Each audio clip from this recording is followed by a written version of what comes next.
you need to have a prayer life, a prayer routine. There are those who simply don't pray totally at all.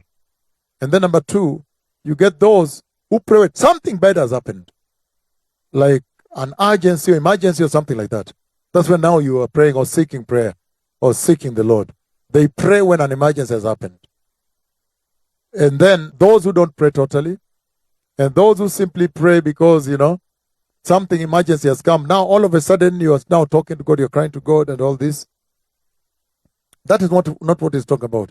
He's saying a regular prayer life when everything is also going well. Right? Yes, so it's very important to have a prayer life. For me, it's a little bit different because every time if I fall asleep here, I will hear him. I will hear his voice. If I sit here, I will hear his voice. Sometimes even when I'm here, he whispers. I can hear his voice. He can say something. Or sometimes when I'm here, I can see myself elsewhere as I'm preaching here. Walking somewhere and he's showing me some things. So it's a little bit different. But prayer life will connect you to the Lord. Hallelujah. Yes, so if you check the church that is apostate, you'll find that they don't have a prayer life. So they wake up and just go. Or maybe shallow prayer. But you need to invest some time speaking to the Lord, right? And I think for a church and ministry as this one, that's an important thing to say. Because cripples are walking, HIV is being healed. So sometimes I don't want to take it for granted that we are all moving the same direction. Sometimes you need really to sort yourself out within this massive visitation, within this revival. You need to have personal sorting out, right? To make sure everything is just well. To just make sure everything is well. You're not surprised on that day, right?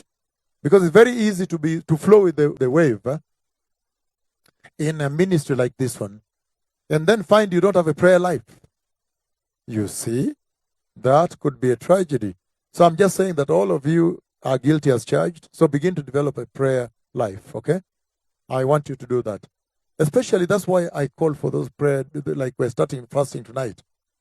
Those are times when you can say, during this time, I set aside some time to just go before the Lord, even with my family, teach my children how to pray, teach my family, my wife or husband how to pray as a family and pray as a person.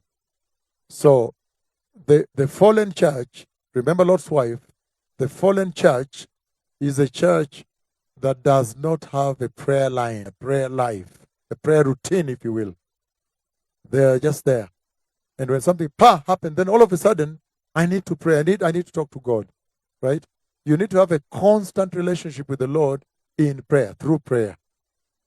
You remember very well the book of Luke 21, verse 36, when he says, pray that you don't see these things coming to happen on the earth and be able to stand before the Son of Man.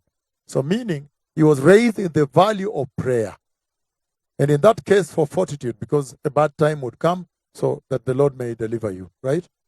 So prayer is very important. Make sure you pray, right?